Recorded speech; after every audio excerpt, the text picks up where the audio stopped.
Hi, I'm Caroline of Horsemanship. This month's Holistic Horse Ask the Experts blog question is about helping your horse through obstacles and overcoming fear and gaining confidence. This horse, this Arabian that I'm going to be working with, his name is Moon. He has been in training with me. He was being restarted and rehabilitated for 3 months here at Rider Horsemanship. And he's a very unconfident horse. He's not a spooky horse. There's a difference. He's not spooky, but he's very unconfident. Pressured and put under pressure, which is a trigger for him from his prior 2.5 years of intense training in another discipline. If he doesn't have a lot of pressure, he doesn't worry, and he goes right up to most things on the trail with total curiosity and confidence. But put him in an environment where you ask him to do something and you start putting pressure on him, like many of our domesticated horses who have prior experiences, negative experiences through obstacles and trail riding and just with pressure in general, they start to get triggered. So we're going to talk about that. We'll deal with the horse that shows up. Just remember that before I introduce a horse to any obstacles or the trail, I prepare him physically on the ground. Groundwork is 75% of the success, especially if you have a horse that is hard to handle under saddle. 75% should be on the ground. Build your confidence, build your trust, build your leadership and your partnership, and then take it under saddle. So we're not going to ride today during this video. We're just going to show you how I am going to work with Mooney through these obstacles and the approach that I take with every horse that isn't sure and doesn't handle pressure very well. What I'm not going to do is spend a lot of time showing you the exact exercises that I've trained him or worked him through to get him to this place where he's more confident, because you couldn't even get him 20 feet close to any of these things a few months ago. So you'll see a little bit of the exercises, but I won't spend a lot of time talking about them. You can look at a lot of my other free training videos as well as my DVDs to learn how we prepare the horse for obstacles and to be confident and trusting. Thank you. So as I was mentioning in the introduction, now with my method, and the method involves an understanding where your horse is. What's his perspective right now? The nature of your horse is so important, as well as his learned behaviors. So the nature of Moon is very easygoing. He is not your type A typical Arabian. He's not hot-blooded at all. He is extremely easygoing and laid back.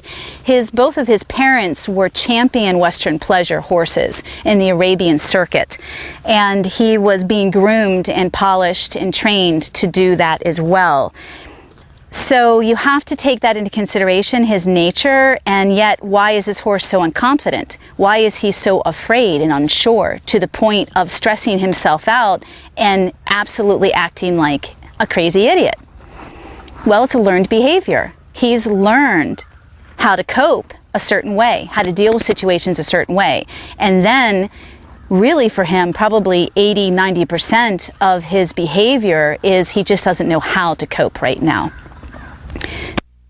Like I said, we've spent 90 days back in the spring. It's now August, restarting him, getting him to a place where he was open and less stressed and open enough to learn, settle down. And that took, like I said, for restarts, that took at least 90 days. Then he had a month off, and then he went back into another month in June. So he's had about 2 months or a month off, month and a half off with no work, and he doesn't forget. You know, horses are like sponges. But let's just see where he is in his range of confidence and trust in me. And I'm going to show you my method of working with a horse like this. So if Mooney came to me, let's say last month for a 90-day, I would be able to assess immediately how he shows up and how he looks at these obstacles and how he is or shows up in his environment. What I mean by that is it's just really careful that we take our time to look at where the horse is. The camera can pan in a little bit on his eye and how big it is, and his facial expressions, and how tight his lower lip is. So as I mentioned earlier in the introduction, Moon on the trail is fantastic. He wanders, he can't stay straight, and that's typical of a young horse. He's only 6, and of a young horse that's very inexperienced with the trail, and a young horse that's also very relaxed, and he doesn't have a lot of obedience, so to speak, with the aids. So he's very confident on the trail, very curious. But when you put a lot of pressure on him, he can buckle. And again, you have to figure out when you are assessing your horse, wow, is this just his nature or is it his nurture? Is it learned behavior? I know for a fact it's learned behavior. I also know how relaxed he is by nature. How do you figure that out? Well, look at your horse in a typical herd behavior. Look at your horse when you're not influencing them. How do they act? React to everything? Do they spook at everything? Do they feed off the energy of the other horses? Are they more self-reliant? Are they independent? That's one way of being able to assess your horse truly and to see who they really are before you start bringing them into an environment where you want to work with them, teach them, train them. Again, so many of our domesticated horses have had really bad experiences with training. Too much pressure. And they've been corrected too often, which overcorrecting creates a lack of confidence. So Moon, with the method, he's learned that he can come up to me for reassurance. Now, I don't want to coddle him. I'm not here to protect him from this, but I am here to be here for him and to allow him to come in and look for comfort and safety with me. I want this to be relaxed. I'm not here to jazz him up and run him around and escalate. We've got a big tire here. This big tire spooks a lot of the horses that you wouldn't think it would spook. So I'm going to send him and give him a little bit of driving pressure with my lunge whip, just around between the round pen and the big tire. And actually, I'm looking to see if he can go up to the scary objects and touch them and become curious, because curiosity is the opposite of fear. Now, what would I do if he started to panic and run back and forth? Well, the good thing about these obstacles is they're up against a fence. So the fence will stop him, but I want to interrupt that behavior. Again, I don't want him running. Running is going to, it taps into adrenaline naturally, like it would ours. And when it taps into their adrenaline, he starts to create a need for speed and becomes an adrenaline junkie.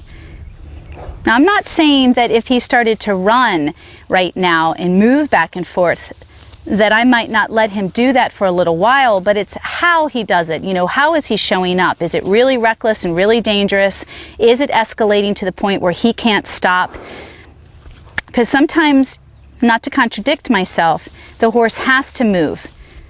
And you do just need to give them that space. But you've got to be really careful how they are moving. How reckless is it? How dangerous is it? Can you interrupt that and shut them down and slow them down? So since he picked up a trot, this will give me an opportunity. I'm going to ask him into the trot around these objects. And I'm going to ask him to stop. Again, this is part of the groundwork that he's learned in the method. So I'm going to add a little bit more pressure. Because right now, this is very manageable. Good boy. And if he can walk through these consistently and with relaxation showing in his body and rhythm, then we will move on.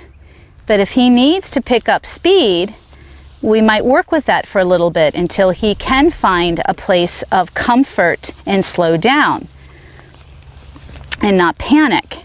Good boy.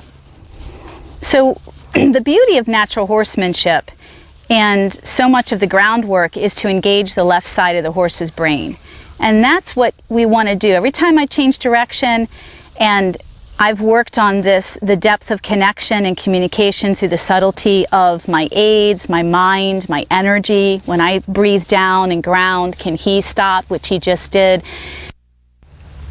That's all part of engaging the horse's left brain and getting him to think and respond and not rely on his right brain, which is his prey brain, which tells him, oh my gosh, I need to worry about this.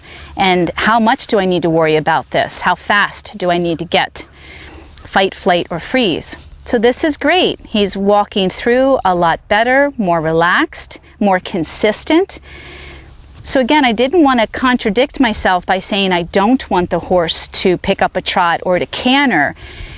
If he feels, right now he's pretty relaxed, and if I see that he needs to pick up a trot, then I'm going to encourage that until he can get relaxed again. And I'll do that. I'm asking him right now because he is so relaxed. I don't see at any point that this is going to escalate and get out of control for him or me. Because that's what I don't want. That's what I don't want to see, is that you guys just keep putting pressure on these horses and running them through these obstacles like so many we see so often, unfortunately. So I did not ask him for that trot. Asked him to slow down. Good boy. He did. Very, very proud of that. So I'm going to ask for the trot here. And then ask him to slow down. Good. Good boy. I'm asking him to slow down with the subtlety of my energy. Good boy. Good. Good. So what's great is he's more tuned in to me than the object. So that's excellent. We've developed a lot more trust and confidence, and he's really tuned in to the subtlety of my intention, my mind, and that's the part of the method, as well as my energy, the tempo that I create within my body. Good boy. So I'm not going to dwell on that. When was back in training full time, this would become part of our everyday experience, so that it would just become normal to him. I'm not going to dwell on it too much more because I want to get through these other obstacles that I think are going to trigger him a little. So again, we've already worked on the send, and this is great. I want to see if, and he's been on this before, but he has struggled with the bridge. And the object is that he can go straight down the center of it, stop on it, take his time. I have no problem sending him across it like I would the ramp of a horse trailer, just to get his feet used to the different texture. Good boy. So I'm going to do this a couple of times before I start to line him up down the center of it. Now, if he felt the need to pick up a trot and across this, honestly, I can't say whether I would allow that or not, because you have to be careful. He's licking and chewing, which is great. He's relaxing and processing. You have to be careful because he could slip on this. And he could also cut his ankle on the edges of this, just like he could the ramp of a horse trailer. So I don't want to encourage him.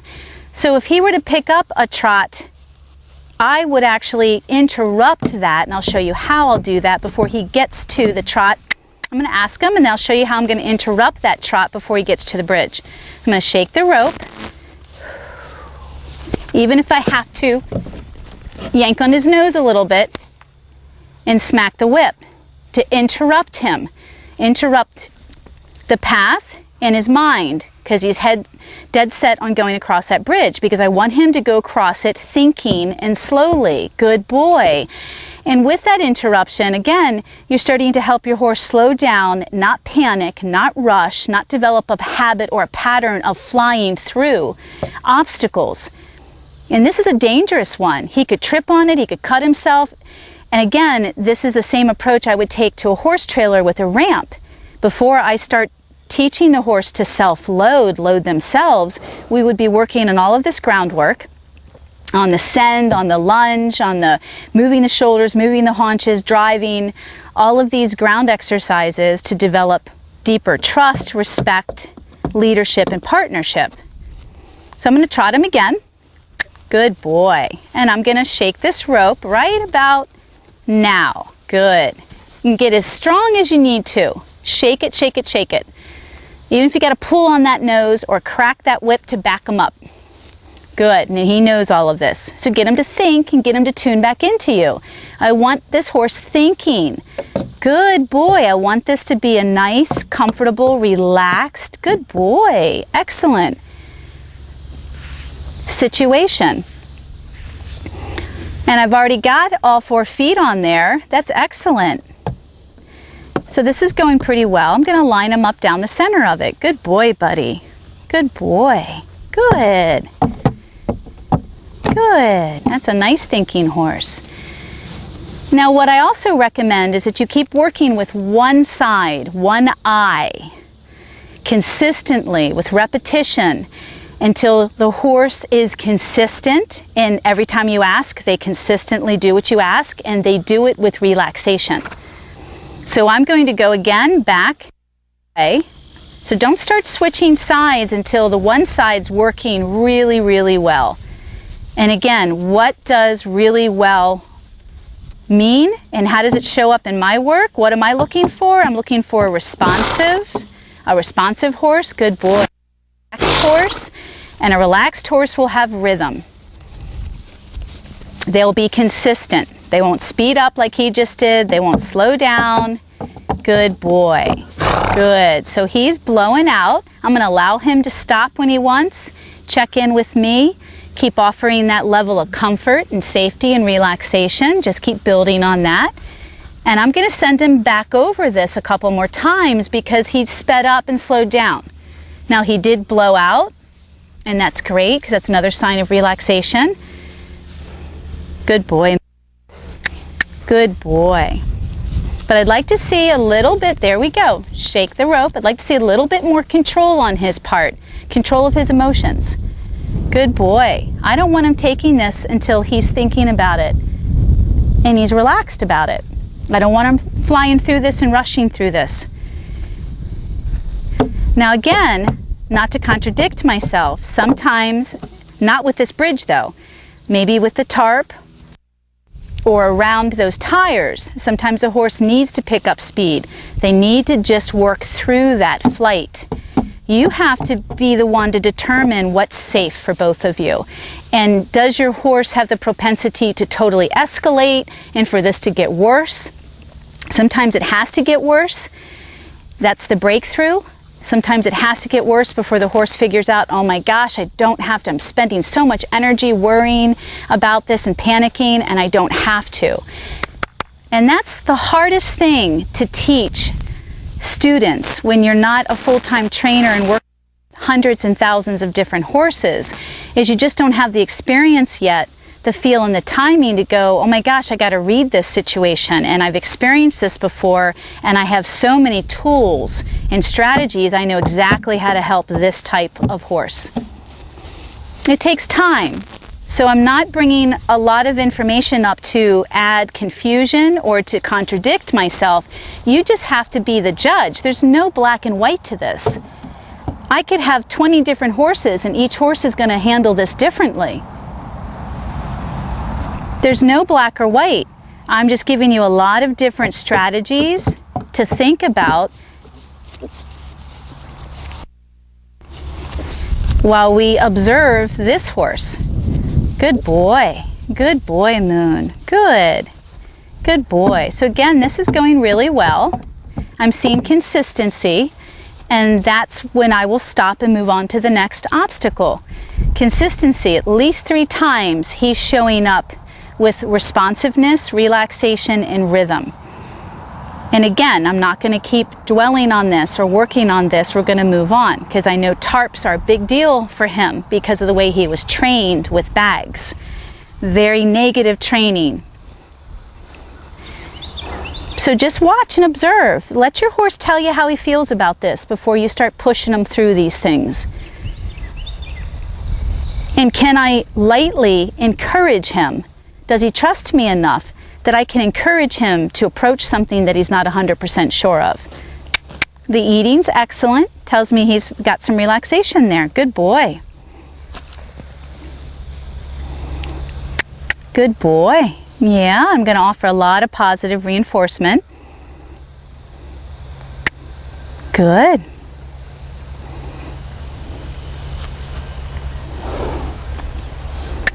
Good boy, Moon. Good boy. Now again, I'm sending him over this. I'm not going to lead him over. 99% of our horses will follow us anywhere. And it's like sticking his nose up another horse's tail on the trail ride. I want him to approach this. I want to build his confidence on his own to approach this and handle this. He doesn't need to be attached to me, and he doesn't need to hide behind me while he goes over this like he would another horse on the trail. I don't want him following. I want him to develop enough confidence that he can go over this himself. and trust me that I wouldn't put him in danger. But you guys have to realize he has past negative experiences with tarps.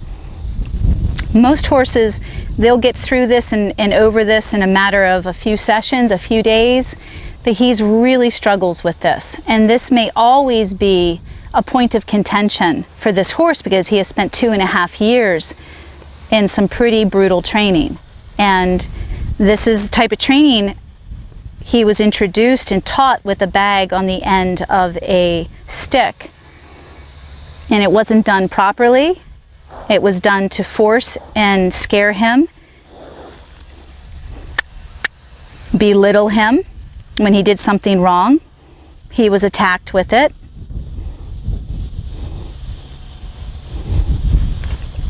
So he's going to go to the bathroom because he's stressed. And I can remember when we first started this, introduced this obstacle course to him months ago, he would drop manure 5 times just around this specific obstacle. Good boy, Moon. Good boy. Good boy. Good boy. Good. So I'm just going to take my time. Good boy, buddy. Good boy. Good. Good boy.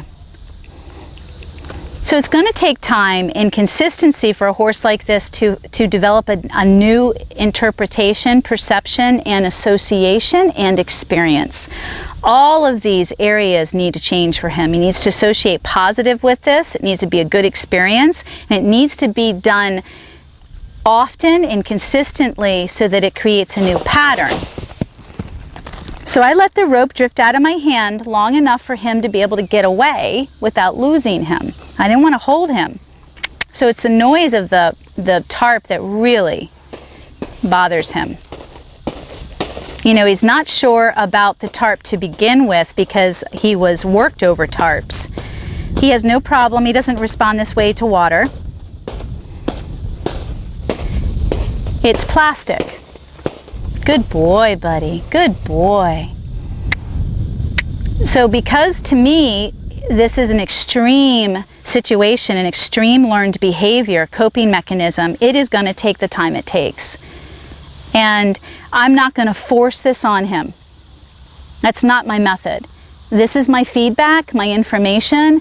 The more work we do together on the ground and under saddle, and the more trail riding we do to develop him even more as a confident horse, the easier this will get when I reintroduce this. So I don't make this a focal point. That's just not my training. To me, it breaks my heart when I see so many trainers and videos out there where, you know, the people are throwing the tarps on the horses and forcing, you know, the saddle and forcing objects on these horses that aren't emotionally prepared or mentally prepared for it. And so they go crazy. And it's horrible. It's horrifying. I don't want him to go crazy.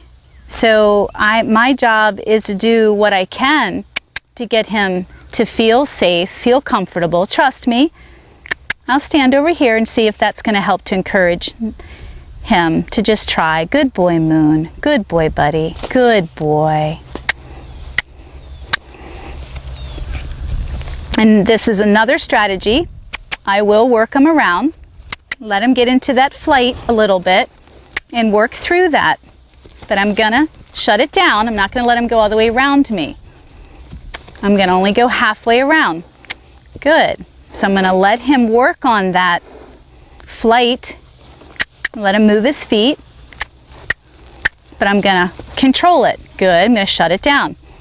Good boy. Moon is such a sweet-tempered horse that his first response and reaction to danger or a threat is to shut down. He doesn't want to hurt anyone. So most horses that are naturally spooky, they'll go into flight mode immediately.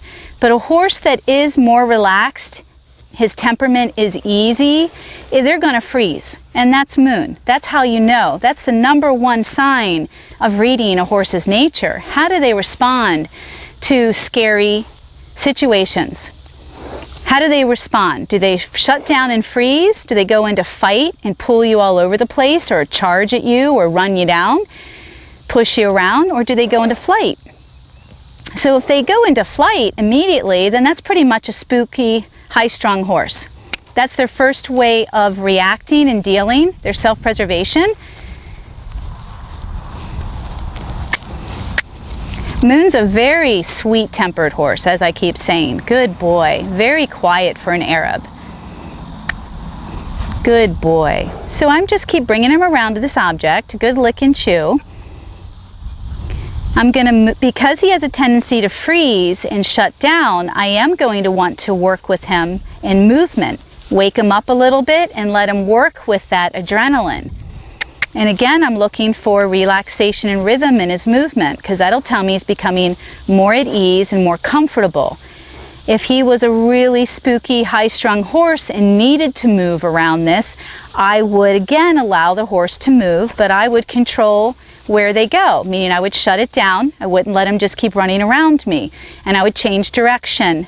So basically I would do a half a circle, with the end of each of this half a circle being the tarp, the scary object.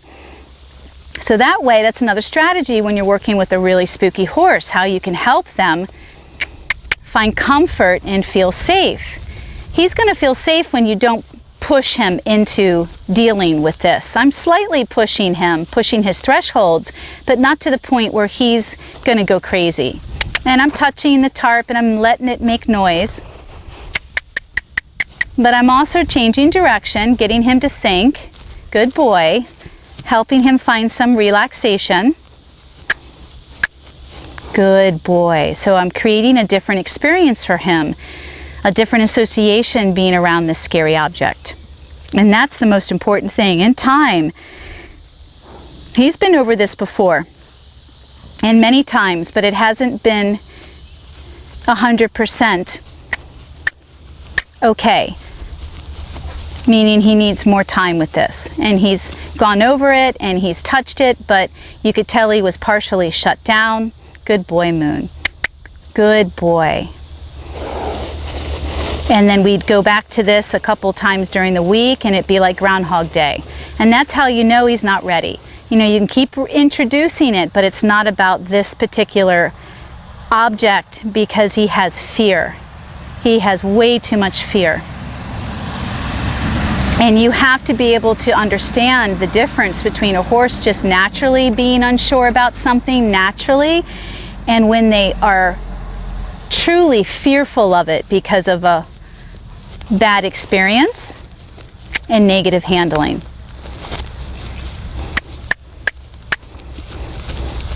And so this is going to take a long time. Good boy. And again, this tarp is feedback and information for me. It allows me to gauge where we are in our relationship and where we are in the work and his confidence and trust in me.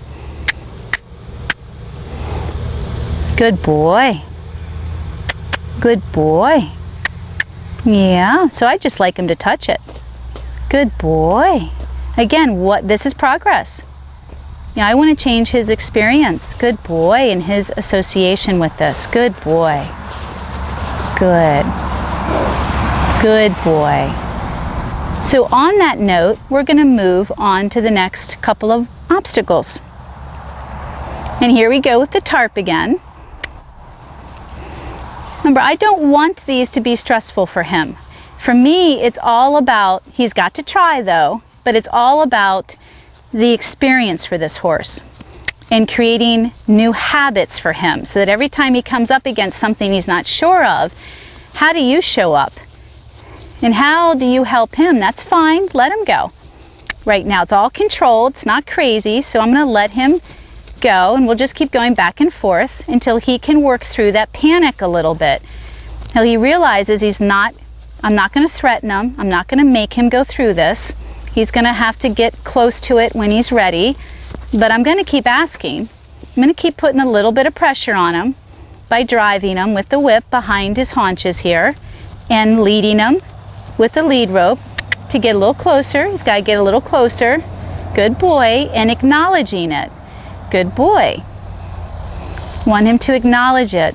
My method deals with a lot of psychology and an excellent understanding of learned behavior.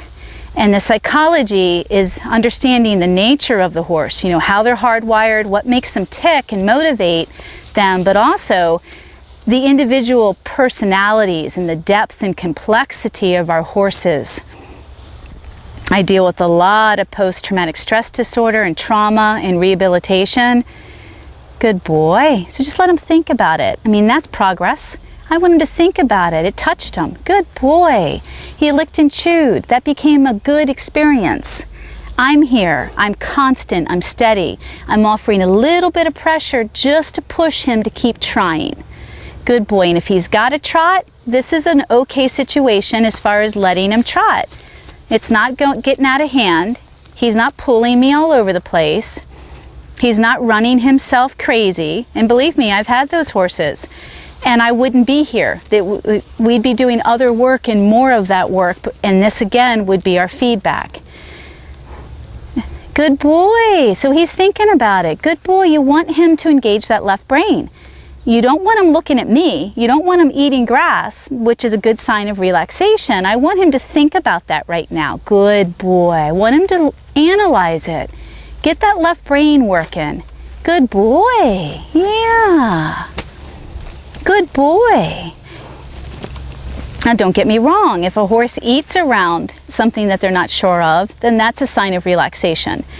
And that they trust the situation enough to be that relaxed, to put their head down. Good boy. So there he goes. Good. Good. So it's not just about me being able to push him through this, because he might be at a point or the space where he trusts me enough to do it, but he hasn't accepted it. And that's another area I want to talk about, the difference between accepting something and tolerating it. And how do I know? Because of the look in his eye. When he accepts this, he'll look at it, he'll touch it, and he will be truly soft in his eye, and he will be thinking about it.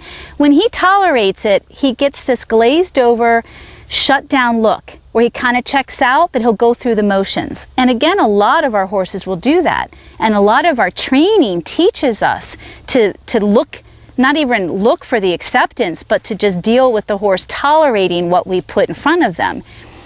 They don't accept it. We just push them and make them do it. Good boy. Good. I didn't even ask for this. I have not asked for this. I did not ask. So this, I don't know what he's going to do if it comes down and touches him. Good boy. Yeah, this is awesome. Good boy.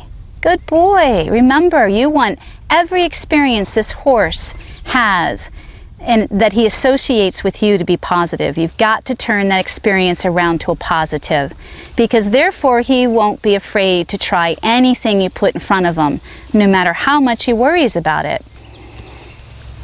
That's the way the mother is with their foals. The mothers don't desensitize their foals. Their foals trust their mother. They don't even question when their mother says, you've got to jump into this raging river, run through this burning fire, jump down this cliff. I mean, granted, they're pretty bonded and attached to the mother, and they don't want to be without the mother, but they trust the mom. Good boy, Moon. Good boy, buddy. So this is acceptance. And he may get spooked. Remember, he's licking and chewing, though. Remember your horse's nature. His first nature when he's unsure is to shut down and check out. That's called the freeze. Good, Mooney, good. That self-preservation mode for Moon is to freeze. Some of our horses go into flight or fight, just like humans. Good boy, buddy. That's beautiful, Baba. Thank you. Good. So this was where you guys actually got to see him accept this and go through it on his own without me making him. Good boy, buddy. Now we're going to come down to the tires. He has gone through these maybe about 5 times, but it's been a while, been many months. You also want to see how many times your horse passes manure. Months ago when Mooney was in training more full-time, he would pass manure. It was frightening, up to 10 times.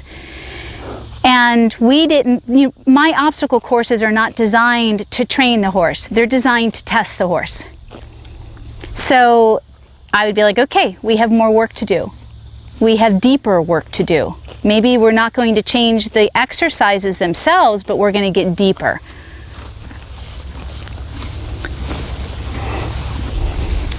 Good boy. Good. Good boy. Good. In the beginning, you always want your horse to check out the object. You always want curiosity.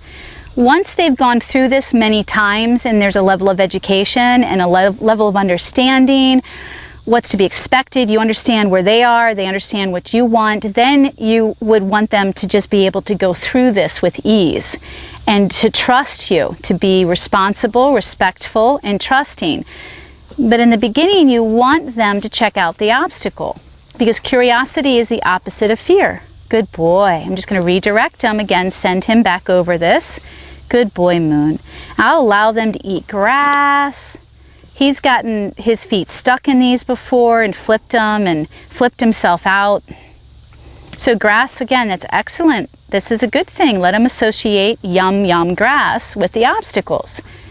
We do this on the trail. We pick spots to stop and allow our horses to graze for a little while. Make that a really enjoyable experience. Good boy. So thank you for being part of this video. If you have any questions, please feel free to ask, leave them in the comments.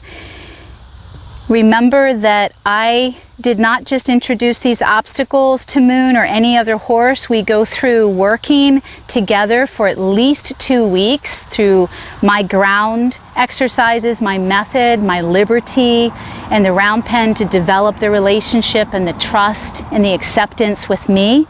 Leadership and partnership would be the ultimate goal. And then I introduce objects, especially if I know the horse has fear or uncertainty. I will introduce these because it's my feedback. It's my test to see how much more work we need to do. And the work is not about introducing new things or new exercises. It's just getting deeper, deeper and deeper. The quality. How light, how subtle, how responsive, how relaxed is your horse. Thank you so much. May you always be one with your horse.